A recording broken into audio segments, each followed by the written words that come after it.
it's taken me a lot of years to make peace with that. And in one moment, I could just go right back to like shutting down and going, yeah. And what I find is that now it doesn't happen that often.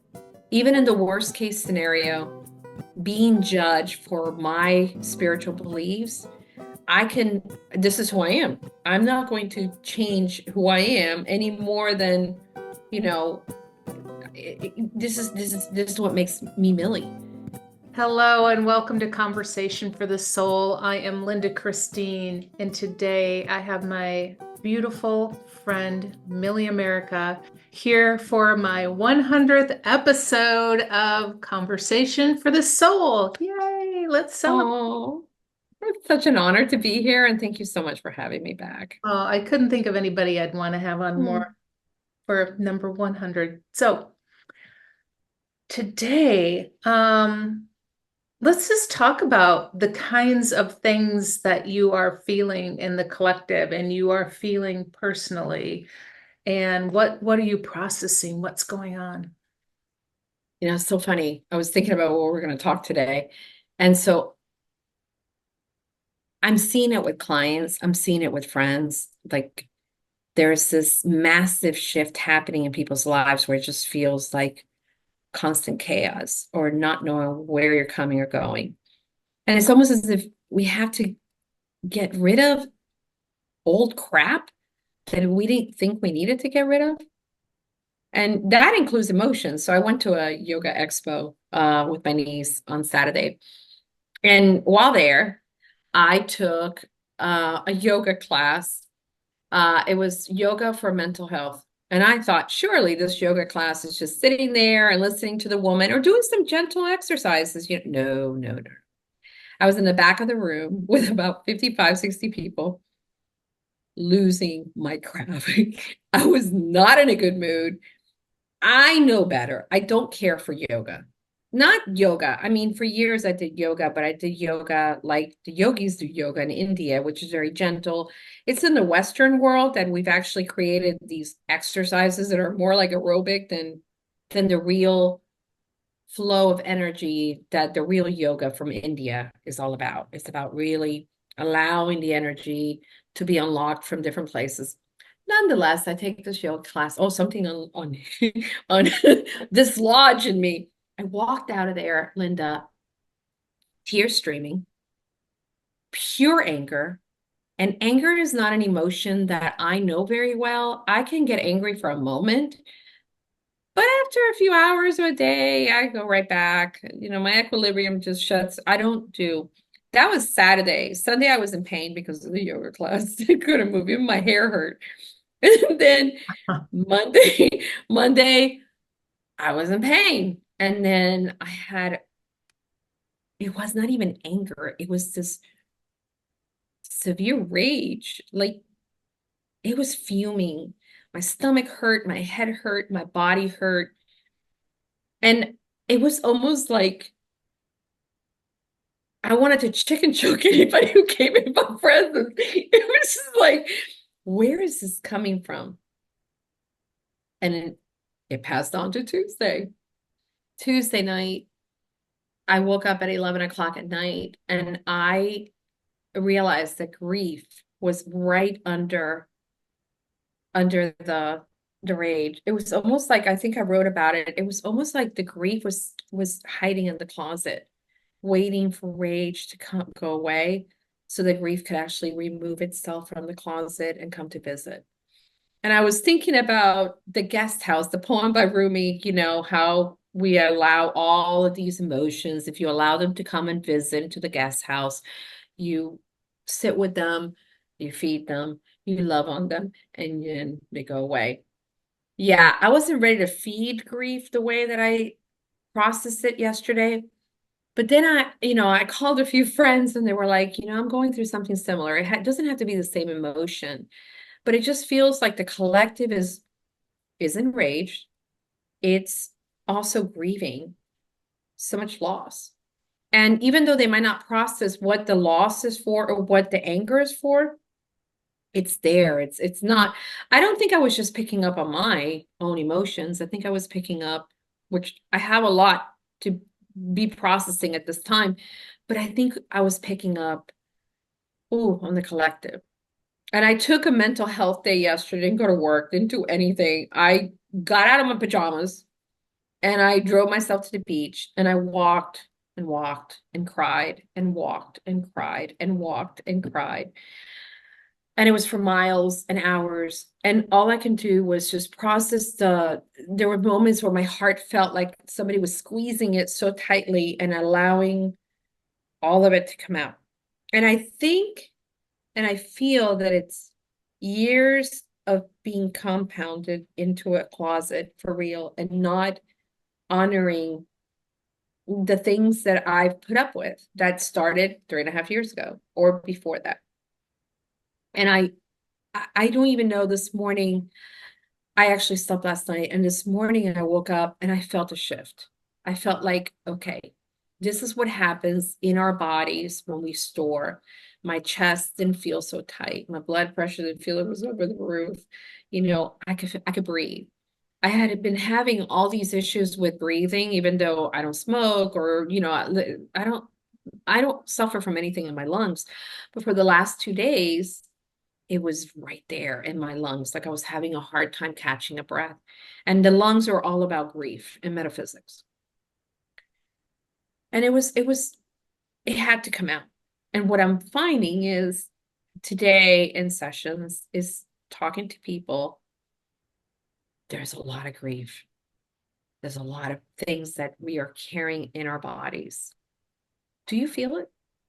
Oh my God. I was just flashing back to like a week ago, it was my birthday, and I was alone in the woods walking, and I really didn't have anybody to spend the day with until my daughter showed up later. And I started to feel this grief, deep grief. And I'm like, okay, something's up because I don't feel that way. I had nothing to grieve that I thought I had to grieve. And I realized it was ancestral from the maternal side. Wow. And I started just going back to my actual birth date and tapping into that and just feeling what was coming up, feeling what my mother was feeling. My mom had shared with me that she had a mild stroke when I was born. Back in 1964, they'd knock you out. You didn't get to witness your child being born. So think of all the sadness that went into that whole experience. And yeah, definitely. And then as I was unraveling it, it's like, yeah, this is just as much my grief as it is her grief. And then just bringing that up and walking in the woods and tears rolling down my face and just feeling all the sorrow release from my body and my lungs too. I've been taking Mhm. deep breaths like I haven't in a long time the past couple days, like really deep, like I'm not getting enough air. Wow. And, I'm in sunny Florida. I'm not like in cold weather anymore. So there's no reason. And you live in Florida too. There's no reason to feel that. And I know when it's not mine. I also know that I am learning in the last, since September, I am learning in 6 months so much about myself that that took my breath away as I said that I was putting on a shelf and did not want to, I didn't want to address. Mm. I'm going to give you an example. So when I moved from South Florida in 2001, I moved, not 2001, it's 2003, I moved to Orlando, Central Florida, and I hardly ever came back down to Miami. So from there in 2010, so I lived there for 7 years, I moved to North Carolina and I bought a motel retreat center with a friend. And I have been in North Carolina for 13 and a half years. I was done, or South in North Carolina was done with me 7 years after I got there. I remember when I realized I am done with this place, the cold weather, love the mountains. I love what, a few months out of the year in North Carolina, but I'm a Caribbean girl. I don't do well with the weather, and I definitely don't do well with not being able to be outside because I'm uncomfortable. So during that time that I had the motel retreat center, I basically had my huge house in Orlando went to short sale because the market was horrible. And I didn't make no money out of that. And we were living in a rundown motel that was sometimes it was retreat, sometimes it was motel, but it was excruciating. It was like living in a monastery. It was cleaning and washing and doing it all over again every single day. Mm. And I remember that I decided that I was going to clear out some karma and write letters to about 10 people that I felt that I had done wrong for years. And I sat down carefully and I sent them through email. Some I sent by hand because they were not on social media. And I wrote on there, I do not need you to return or say anything to me. Out of the 10, 8 got in touch with me and said, Millie, there was nothing for you to apologize. There was no closure. There was no need for closure whatsoever. And I realized that I did the exact same thing about a week ago. I sent out several letters to people that I felt that it was that I just disappeared or I didn't deal well. And, I don't do confrontations well at all. And if I have to explain myself over and over again, I'm not going to do it. Some letters I didn't even send because I knew that the person or the people that were going to get them would not be able to hear what I had to say. So I just went to the beach and burned them. Little, just in one morning and I did it. I don't need closure from people after you've shown me that you've been horrible or that you've been narcissistic. So last year, at some point, my second husband reached out to me because he's not in good health. And he reached out to me. And in one of those, I guess he thought that he was like, he was going to be checked out. Like he was dying. He, after so many years of knowing him for 34 years, he kind of danced around the apology of, and I said, how far does that apology go? And he's like, it's an umbrella of an apology. Just take it, And I said, you don't need to apologize to me. And he's like, but I do. And I said, you don't. You showed me by your actions throughout the years that you have been sorry. You have shown me, even when I was married to my third husband, he helped out financially sometimes. You've shown me time and time again that if I really needed anything, that you would be there. I heard a woman, and the reason I said this is because sometimes the anger and the rage is stuck and the sadness is stuck in us, and we don't know where it's coming from. So when I wrote those letters, I realized that part of those letters were also releasing me from myself and forgiving myself. Mm. And there was a woman that I heard a few years back on a reel, and I can't remember who she was. She was being interviewed, and she's one of these wellness, she's fabulous. I can't remember her name. But she was saying to the woman that was interviewing her said, well, how do you get through that and not want to have closure? And the person said, do you really need closure when somebody hurts you? Do you really need to relive everything they've ever done to you? Do you need to have to say, because of ego, you hurt me? You know they hurt you. You know where you stand with that. The closure and the forgiveness is not for that person. The closure and the forgiveness is for yourself. So when I wrote those letters, whether I burned them or I sent them, it wasn't asking, hey, I'm sorry, or hey, I am forgiving myself for one, allowing myself to be put in that situation, because we pick our circumstances and the stories of our lives. We get to pick those. We can either walk away from it or we can clearly partake as the antagonist and protagonist all at once in a story. So I feel that because I wrote those letters, that I was thinking about that this morning, I think that also with the yoga kind of went, girl, we're gonna have a party here. We're gonna have a pity party and an angry party all at once. And it did. And I don't think people realize that it's not that you have to write a letter to somebody who's hurt you or that you hurt for them. I mean, yeah, I mean, if you feel like you've done something really bad and you want that not hung around your karma, great, awesome. You could write them and burn it if you don't even want them to. But I feel it's important to, I don't know, clear that space inside where I can go sleep at night and go, I did wrong. I'm sorry. You did me wrong. I'm sorry. You don't have to get that. And that's what's happening on a collective level too, that everybody's so angry about everything, especially from 4 years ago, that it's hard for people to even one trust. And I don't mean just the government or anybody, just one trust in what they feel and what they see, because a lot of times we've been gaslighted by our loved ones or work or whatever. And it's it's the grief, it's the collective grief that is just coming up. And I don't know if a letter helps or not, but it sure did dislodge something in me where I went, I have to do this for me. It's so fast. It reminds me of the Ho'oponopono prayer. You Yeah, know, thank you, I forgive you or something like, yeah. something, I love Yeah, you. It's if you can say it right, it's powerful. it is.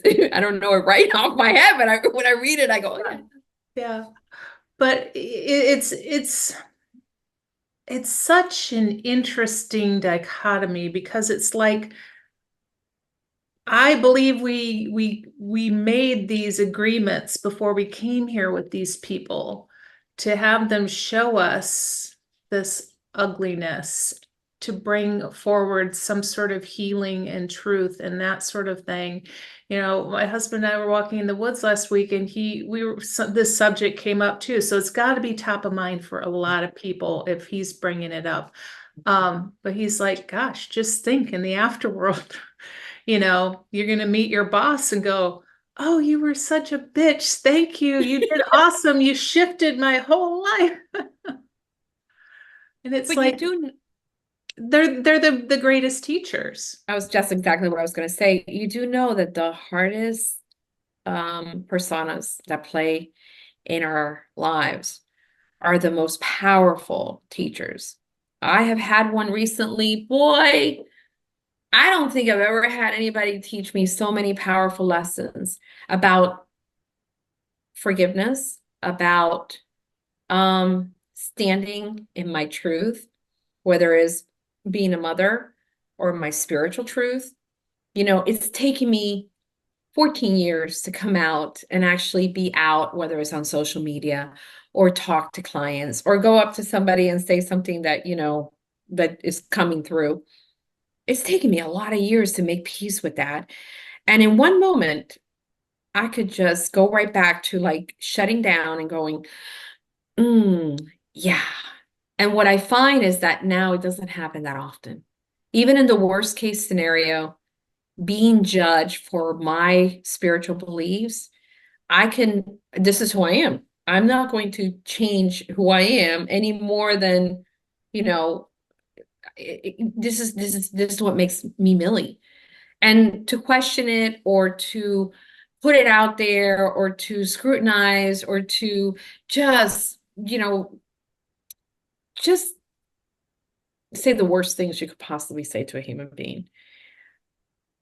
I had to write those letters and say, I didn't send them. Those I didn't send. I forgive you for being an MF. I forgive you for doing the things that would hurt and break another human being.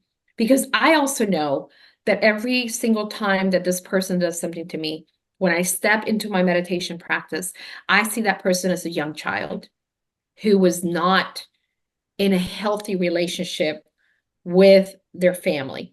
I see that person as a wounded person who can't even navigate as a grown adult in a healthy manner. So I have to step in my own rage and go, wow.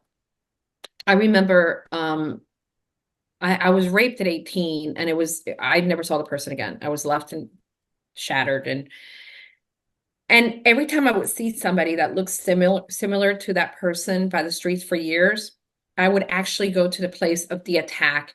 And I remember thinking, wow, what would push a person to do something so horrific?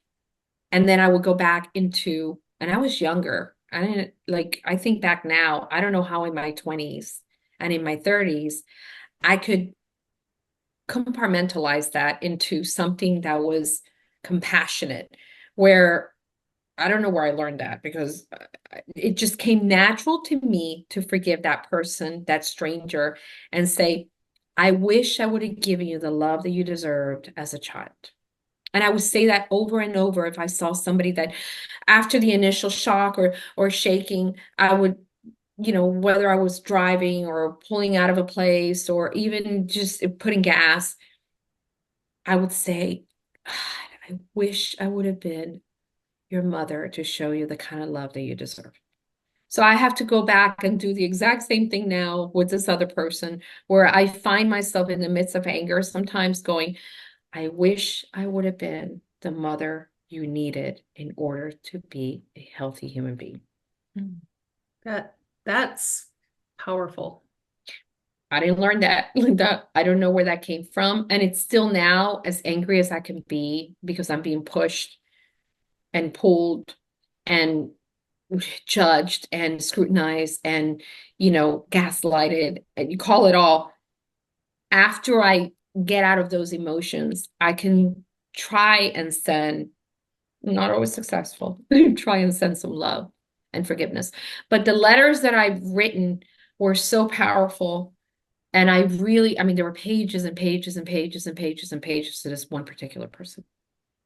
Because unbeknownst to this person, there are things that I found out that this person doesn't know.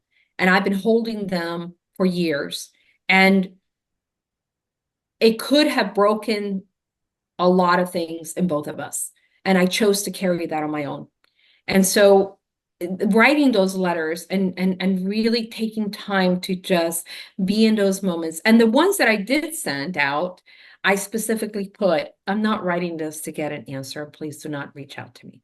Because those relationships are over. Whether they were friendships or romantic relationships, they were completely over. I don't need to rehash or relive those moments. I just want that person to know that I have found compassion and forgiveness in myself.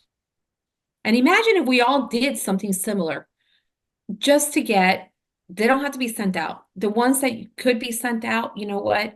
We're all in victim mode and we're also in survival mode. So I know that if I was to receive a letter like that, at first I would be like, what the hell? You know what I mean? And the second would be, wait, what? It would be blindsided. You have to, I didn't do it 14 years ago or now as a moment to say, hey, forgive me. I did it because I'm growing in my own, I'm evolving in my own spirituality, my own humanness. And I keep feeling that the things that are keep happening to me, that I'm participating so beautifully, even if they're bad, I need to undisclose them to myself. And if that means writing it down, then I feel it's a release. It Yeah. must be because I just experienced all this grief and all this anger. And, I mean, now that I put two and two together, I think it had a lot to do with that too. It's a powerful ritual, and it's one that I've heard about for many years and unfortunately don't partake in it enough. But I think if anybody did, I mean, even to just take them and burn them and release them afterwards, or like your ritual at the beach, just to go through that process, because it really is healing for you more than anything. I had a spiritual mother in my 20s. She was 20 years older than me, but she was so wise and I had never met anybody. So she had turned into a friend. And then she really became like just this incredible mother for me spiritually as I was opening up and everything. And as time went on, she told me about these letters that, eventually you need to write to your mother or you need to write to your father. And my father is dead, then write it and just, burn it or whatever. And so I wrote all these letters to sisters and friends and all that. And then years pass and I moved, and one of the letters was to her. And in the letter, it was because as I started to open up, she couldn't deal with the things that I was experiencing and dealing with. And so she thought I had become very witchy. And this is from somebody who was so open. And here I am being judged again for what I was experiencing. So years pass, and I write this letter to her. And I said, thank you for teaching me all that you taught me, also for teaching me what I never want to experience again and how I never want to treat anyone who is walking the walk. Just because I haven't experienced it doesn't mean it doesn't exist. And she wrote me back months later. I've thought about what I did to you so many times, and I was so embarrassed that I never could reach out to you and say, I'm sorry. So thank you for being my student and my teacher at the same time, because she was the one that taught me how to write those letters, but she never picked up the pen or, sent me when she was feeling all of that. So, sometimes the teacher becomes the student. You know how it is. Oh, and it's so beautiful, and it should always be that way. Mhm. I see that there's so many gurus out there now where it's like people like worship these other people that are just like you and me. We can all learn these things. We will all experience certain things to varying degrees. So there's learning to be had, there's teaching to be had from the same person, same place. Always. I know nothing. Yep. Yep. And when somebody says, "Oh, no, you don't want my advice." I mean, we could sit together and we could do a session, but if you think if you got some divine wisdom out of that, I promise you that did not come from me. That came through me because I'm not that wise, and I'm definitely not going to take ownership of that. It's like when I write something and it touches somebody, I'm like, yeah, that didn't come from me. I don't, that did not come from me. I sit in the morning and I let the words come through, and whoever needs to hear them or read them or whatever, yay. But if I was to write for me, like if you saw my journal, it's not that eloquent. It's more like I am so angry. It's like my writing is a little more anger based, or like writing out a list of things that I need to get done or manifest. They're not that all that is not coming. The only difference between me and somebody else that's not willing to do the work is that I allow the process and the energy to come through. But I know nothing. That I can assure. That I do know. I know very well. But thank you for being the conduit, because how many people are not open to that? How many people hear things and disregard them because they don't believe in themselves? So thank you for believing in yourself enough that you could create the space to allow that to come through. You know, Linda, it's not always easy. I had an experience this weekend on Saturday. We were exhausted, my niece and I, and she said, I'm hungry. Can I treat you? And I'm like thinking to myself, I just want to go home. But okay, because I was with her in the car and I had to drive, my car was at her house. So we went to eat. And I'm not one to eat late. My stomach doesn't do well if I eat after 6. And I'm really tired at this point. And I'm angry because I had done angry yoga. So like, I'm sitting there and I'm like, she's hungry and she gets hangry. It's not like, you know what I mean? She needs her food quick. So we're sitting there and this waitress comes around and she's annoyed because there's a lot of people that are skipping through and the place is busy, and we were outside, and finally she brings some water and I say to her, can I ask you a stupid question? And I know when I say something like this, I know something's coming and the person could either take it or not. But I was tired. And I go, can I ask you a stupid question? She looks at me, she goes, you might get a stupid answer. Like, good, okay. I go, and I'm getting my water, and I'm like, why do you have like a lot of turtles around you? Because it was like obvious. Like she had all these turtles around her, and it was distracting me in my exhaustion. So I just wanted to know what's up with the turtles. Usually I could just walk by people and go, okay, well, they have this or they have that, or She goes, I can't with you. Ah, ah. I just can't with you. And she was so charismatic. She goes, where did that come from? Because I'm a Christian woman, and I, you're blowing me away. And she goes into like, and so Michelle, my niece, said, well, that she's not evil, she's getting information, she knows where it's coming from, and she's being the sweet, like protective. I'm like, waitress is not going to get to me, I'm already angry, I don't care about. But then she came around every time she came to bring a dish. I don't understand where. And so she explained that she ended up with one turtle, and then another turtle found its way to her house, her yard. She ended up with a second turtle.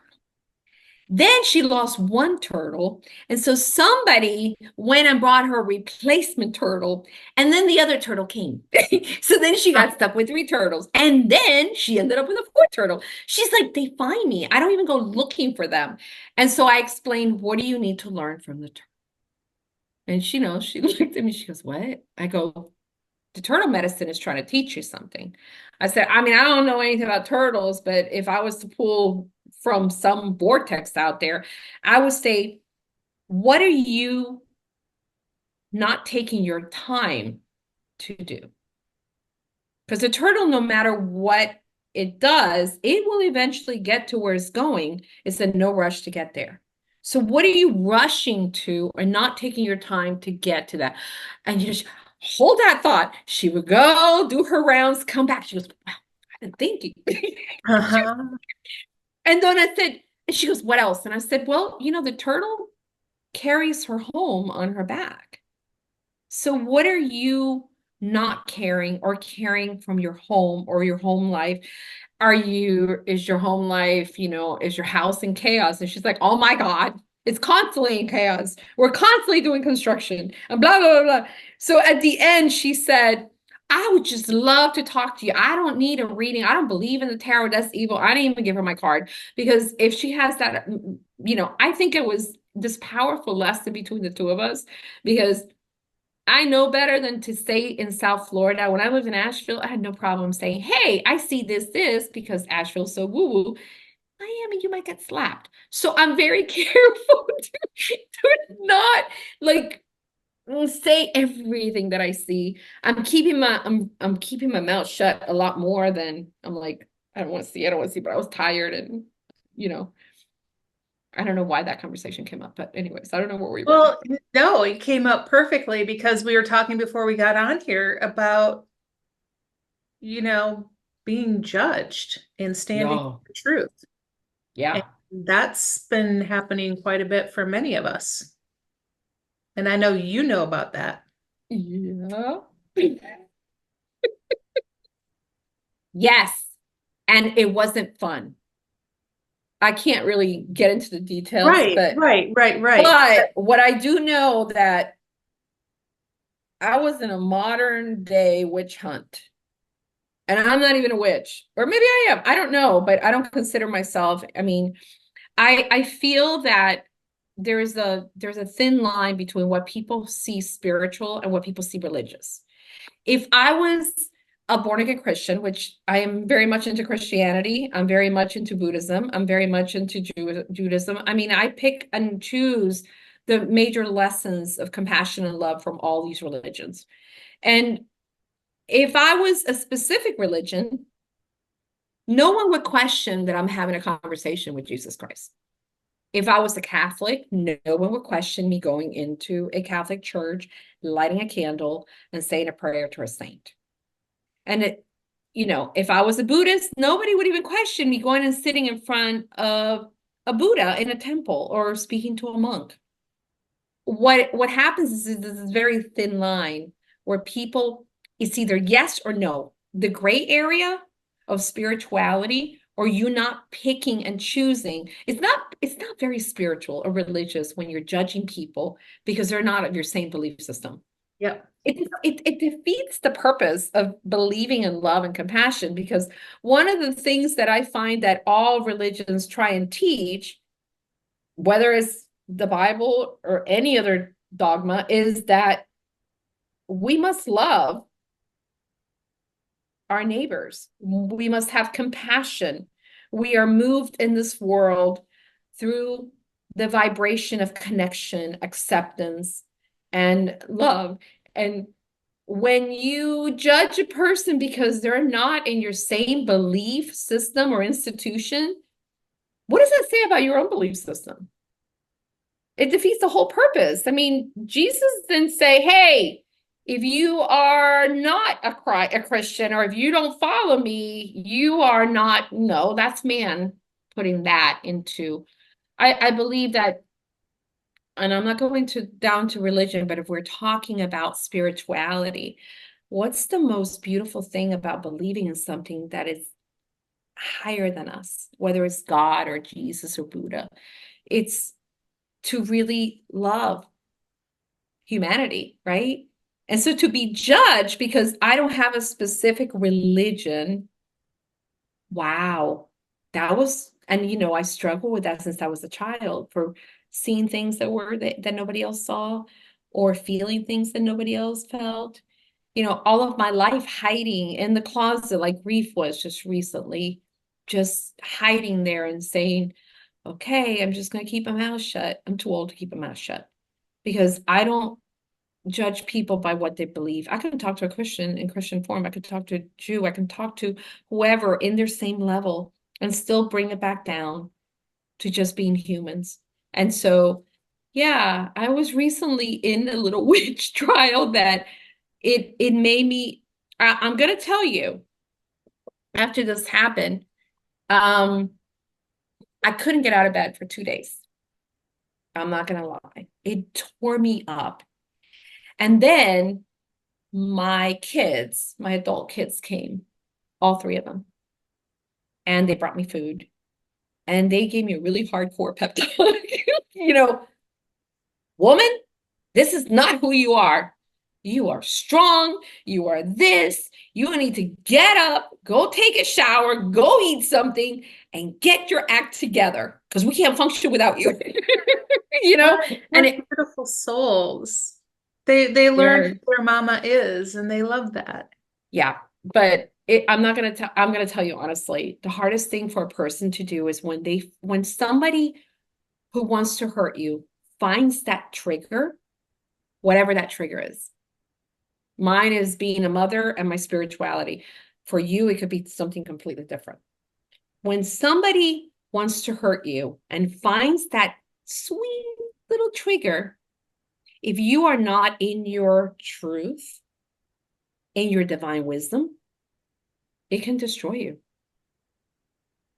But if you really have done the healing and you've done the self-awareness and compassion, God, you might have a moment, a lapse of like somebody who is an alcoholic and they've been clean for a year and all of a sudden they go into a binge. You might have a relapse. But when you stand back on your truth, you know exactly, and I'm not comparing the two. I'm just saying, I'm giving you an example. You can pick yourself from the bouts of hell and stand back on your truth again. It And doesn't matter what it is. don't you feel that this is the biggest agenda in the spiritual warfare that's going on right now? I mean, everybody, I don't think you're the only one I've heard recently say Mm-mm. they're getting called out on their beliefs and their truth or their spirituality or what have you. I think it's going to hit all of us at some point. Well, it's the only way that they can control. Control is by hitting your political beliefs, your religious beliefs, your beliefs. And what's more is if you're not part of a specific group, organization, or religion, and you're going to be called out. Because you're thinking for yourself and you're seeing things out because the veil is very thin and you're seeing things as not the way that they're telling you that you have to see them. Yeah, I think it's happening more and more to people. I mean, I know around me that people are like, I can't believe this happened to me and blah, blah, blah, blah, blah. I'm like, well, then you are elevating to the next level because I think that each lesson, it's like leveling up in a game. You're going up The higher you go, the more difficult the experiences are going to become. What do people do that are being judged that don't know how to move through that? They get stuck and they get sick. How can they move through that? I mean, what nuggets of wisdom can you share? Because I think it's happening to so many right now. Kidding me? I just said I didn't know nothing. And now you want me Okay, to give you pull in the wisdom, pull it in. at the end of the day, at the end of the day, this is how I get through this stuff. At the end of the day, we come alone and we leave alone. So if you have to depend on anything, it's your truth. You cannot give your power away to somebody else to dictate who you are. If you don't know who you are, then you're in big trouble because you're giving your power away to those around you to tell you who you are and what you stand for. So my goal in life is, okay, you think I'm crazy. Guess what? This crazy is going to continue because I'm not changing for anybody at this point in my life. I'm not hurting anybody. I'm not doing anything. Oh, Mulder. He just was begging to come up. That's because he wants to see me. Yes. This is all Auntie Millie. Oh, that cat is so galactic. Yeah, and you know what? Your truth is yours. And there are so many people out there that just want to be told, just tell me what to believe. Just tell me, should I, be Democrat or Republican? Just tell me this or that. It's like you're not, what are you getting out of life if you have to have the news or something else dictate to you your own truth? Sit with it and find it. And then, God, hold on to it with all your might because people are going to try to knock you down for it. I must have been I mean, I was a really good child. I mean, I was afraid of my mother. My mother never hit me or anything, but she had this demeanor to her that she was 4'11". You don't mess with that woman. I mean, all she had to do was just look at me. It was a different time, you know. She just looked at me the wrong way, and I knew just raising an eyebrow, oh my God, I'm gonna be in trouble, you know. But I also know that there were two things that I fought her on constantly. My family was all Catholic. And everybody did their first communion and then they did their confirmation. And, so I was like 6 and she said, okay, it's time to do your first communion. I said, no, we're not. And she goes, yes, we are. Mildred, you're getting your first communion just like everyone in the family. And I said, no, I'm not. And I never argued with my mother about anything. And I said, I don't believe in that. What do you believe in? You're 6 years old. You're not going to believe in anything. It's not up to you. You believe in what I tell you to believe. And I remember I came into this world knowing that I'm not going to be told what to believe in. It was just something that she, she gave up. She took me to the priest and the priest and I had a conversation in Spanish. And I basically listened to him. And then when he was done, I said, are you done, sir? And he said, well, no, I want to know how I'm not getting my communion. I'm sorry, I'm not studying. I'm gonna fail it. I mean, just like, what was she gonna do? Beat it out of me? I mean, at this point, and every aspect of that, my life, anytime somebody pushed me to a certain religion or a certain belief system, because I knew that there was more to every religion. I knew there was so much more than what I was being fed. Then she put me one summer when I was 11 years old, she put me in summer camp in the Lutheran church down the street with my niece. I said, I don't want to go to summer camp at the Lutheran church. Well, Mildred, you're going to the summer camp at the Lutheran church. I said, okay. And the first day, they said something. There was a disagreement with me about the Bible. And I said, that's not what happened. I got kicked out. So I was punished a whole summer for being kicked out of the Lutheran. And I mean, I was an excellent student. I was straight A. I was an overachiever, but you don't push me when it came to religion. That was number one. And the other thing was political. You can't tell me what I need to believe in politics. I know what I can follow. I'm not one or the other. I can totally see or not see, but I learn, I read, Those are the only two things that I feel have always been that shocking moment for me where you can tell me anything. Oh, Millie's this, Millie's that. Oh my God.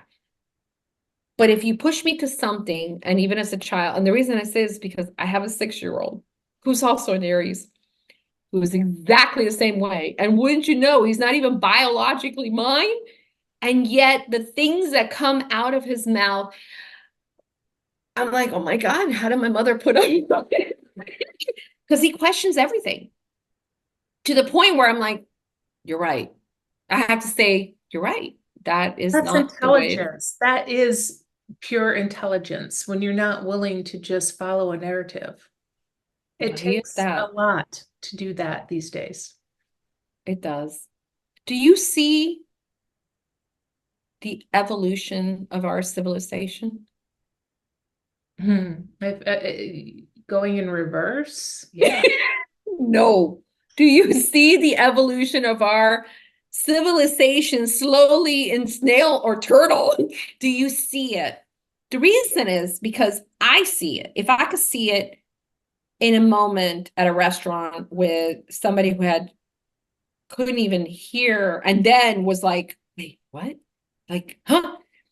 I feel that it just takes the right amount of love, acceptance, and compassion and putting down our judgment for people to actually raise the frequency of this planet.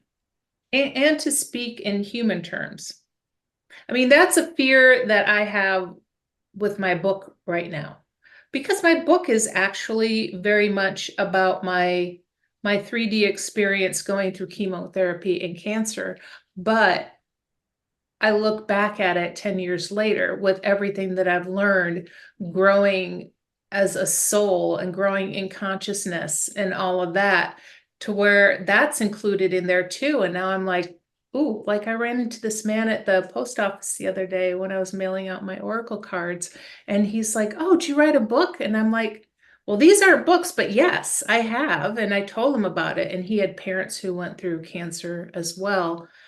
And then he started to ask me what church I belonged to. And I'm like, oh gosh, I was going to give you a copy of my book. And now I'm afraid to give you a copy of my book. Mm-hmm. Yeah, I I went don't through want that. to be judged. I went through that with my Yet I put book. myself out there to be judged.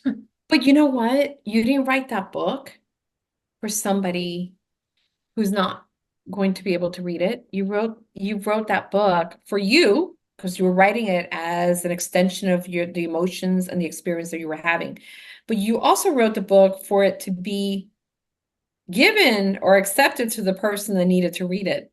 You can't stop your life based on who is going to reject your book or your belief system. We can't walk around going, well, that person is not going to, what do you care? I mean, let's be real. Do you know these people? Right, right, absolutely. Yeah. I don't care what, I mean, I don't care. Like recently, some people went through my podcast and pulled things out that were trying to hurt me and all that. And I had already shut everything down. You know what? They're a fan. If they went through it, whether they like it or use it to evil ways, they're still a fan. You went through all that. Sorry that it didn't stick to you, but you went through all that trouble. I am not responsible, and neither are you, on how somebody else is going to perceive you. That is none of your business or mine. Your only job here is to continue to raise the frequency of this planet with love, with your wisdom, with everything that you do. And you know what? If somebody gets something out of your book, awesome. If they can't read it, it's okay. You're not here to have to put your own self-esteem in some closet or some trunk because you're afraid of this person you don't even know Oh, I misjudging made a you. grand assumption. Let me tell you, I made a big grand assumption, and it's a beautiful lesson. But yeah, I'm gonna do a book signing. I can't live in fear of being judged No. about what I did. Why the fuck did I do it then? You know? Well, and your book is amazing. And your book shows your humanity and the experiences that you had. There's so many people that will read it. And it's not just about cancer. let me just say, I mean, you give the example of cancer, but the book is about overcoming, um, actually touching the gates of hell or heaven and going, oh, okay, I'm not going through, and I'm going to get through this. It's about perseverance. It's about resilience. So it's like when I I told you the experience I had right before my book came out. I remember calling the publisher and going, yeah, I've decided. She was ready to go and publish. I've decided I am not going to do this. I don't think Stunning. this is yes. And I remember two of my dear friends were the first to buy it before it was even launched. And they didn't read it immediately, and I didn't hear from them for days. And I thought to myself, oh, they read it and they don't like me anymore. Listen to where my brain was. And it was because they were both busy and they didn't have a time to actually read it. And when they read it, they were like, oh my God, Millie, I knew so much about you, but I didn't, you know what I mean? Like, and it wasn't, and whoever didn't like it, that's okay. It didn't resonate with them. It's like when you write or you do a reel, I don't do it for anybody to do it because that's what I do. I write and I like to write and I like to share. And guess what? If you don't like it, that's okay.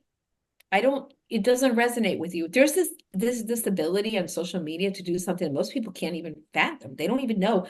You can actually go and go to the next, you can actually go on to the next reel or to the next post. You don't even have to comment. You don't even have to put an angry face. You don't have to react. But because of technology being as it is, people hide behind their phones and their screen, and they decide what they would never say to another human in person that they're going to say to a total stranger.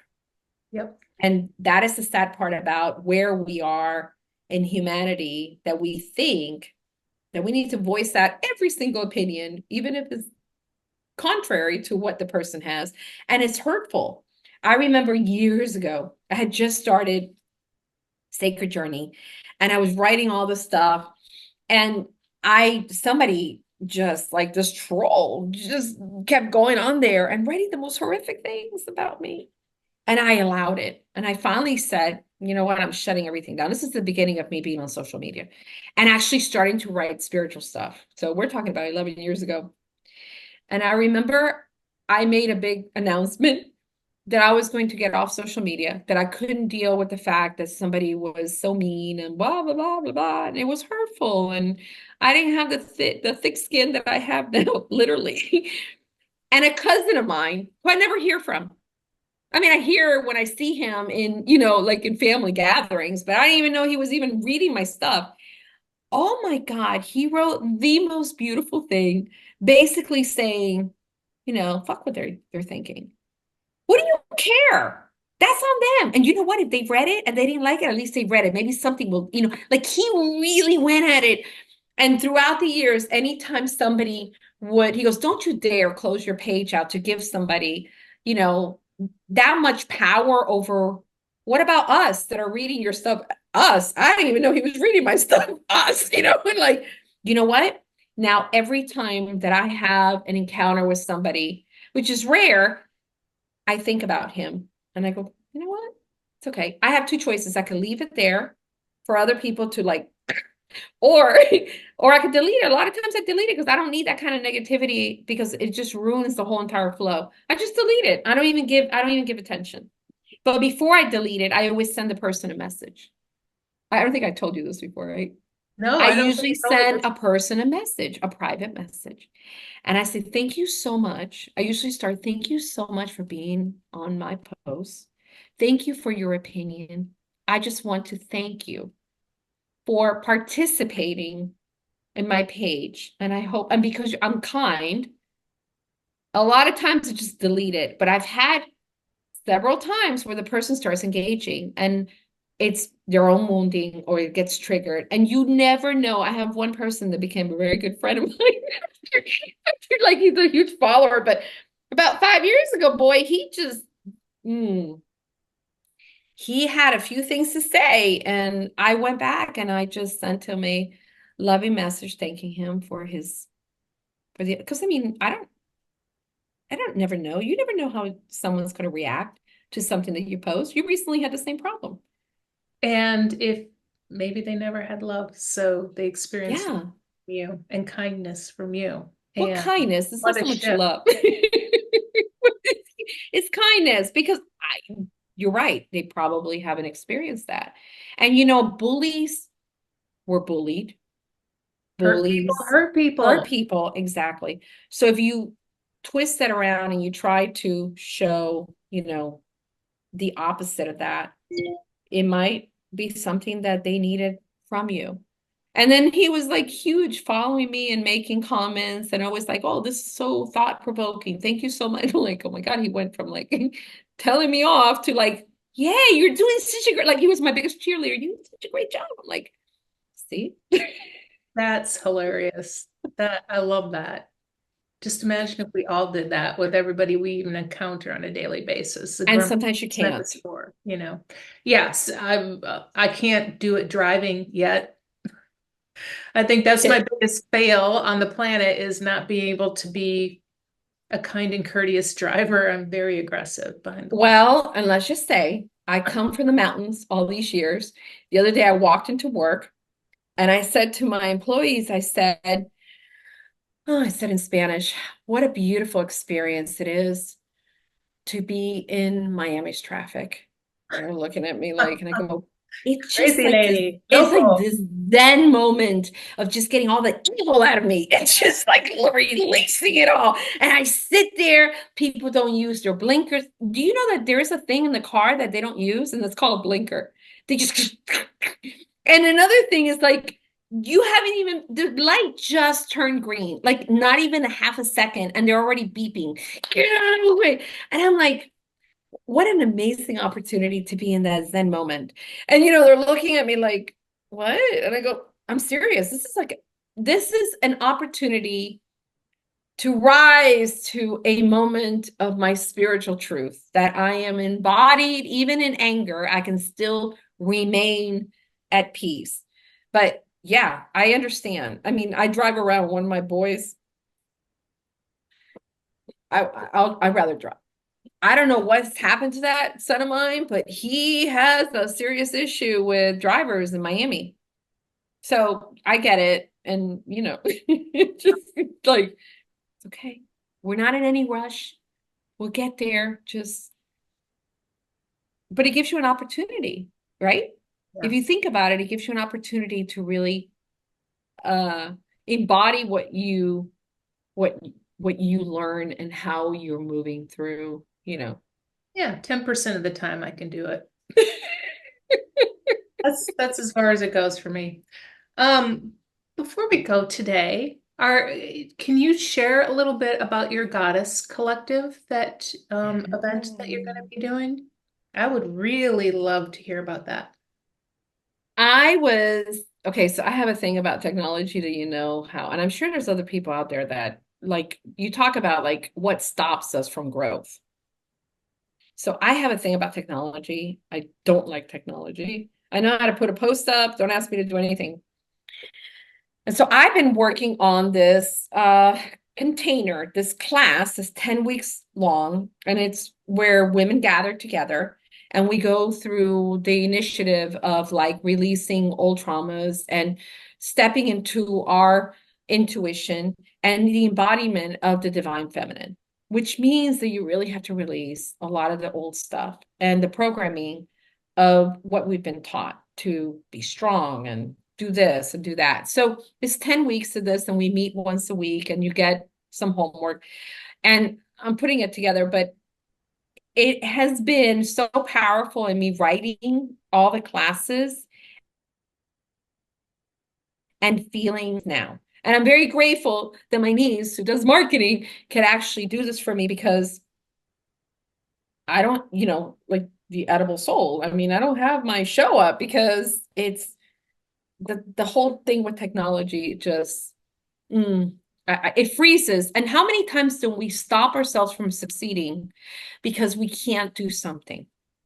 It would be easier if I actually got online and said, hey, how about if I help you with something while you help me with my technology? But the fear of like somebody going, is she crazy? What do you mean she can't do technology? Like I freeze. So part of the lessons in this has also been about really releasing, asking for help, and actually, I mean, in the courses is actually allowing yourself to be that divine feminine of accepting and understanding that we don't have to do it all ourselves. We have a collective. So I'm excited. I'm hoping that it's up and running by my birthday, April 17th. So this will be online and in person or just online No, completely? it's going to be online. My goal it would be to have every few months a gathering somewhere where we could actually do a workshop based on that. I mean, I found this incredible place in, oh my God, near Homestead. You saw the pictures of the Yes. oh my God. It's like I could totally see a day event there where, women gather and whew, I mean, just the energy of the grounds. And like the whole time that I was there a few Sundays ago, I was like, I found it. I found the place that I want to do it down here. So I feel that as it grows, I can do other things with it, like a retreat and, a day workshop and maybe go to different places and do it at gatherings in different cities. So I'm excited about it. I'm excited for you. You're Thank you. you're such you're such a loving, gentle, kind, and compassionate teacher. Not And this week. but you've released the Hell to the anger no. now, so we're good. It's safe to come out now. Yeah, yeah, yeah. This week, I don't think anybody that was near me wanted to just like, no, it was bad. But timely because it is for a lot of people right now. Yeah, yeah. Certainly is. Can I tell you something? Yes. And I know you know this because I adore you. And when I hear you say things like about the book, or when somebody, says something, not so nice on, I want you to know that you enrich my life. You encourage me. You lift me and so many others to see that you have to embody your truth. You are the divine goddess, the divine feminine in all of its glory. And I hope you know that your presence here, especially in my life, have meant the world to me and to so many who have met you. Thank you so much for what you do and how you do it and always being there. Thank you. I I appreciate that. I It's love you. another lesson for me, and I believe we will have lessons as long as we're here. So, hey, I will Hmm. accept that. And I thank you so much, my dear. I love you so much. Thank you. Thank you for having me. Absolutely. Episode 100. Thank you. Bye, everybody.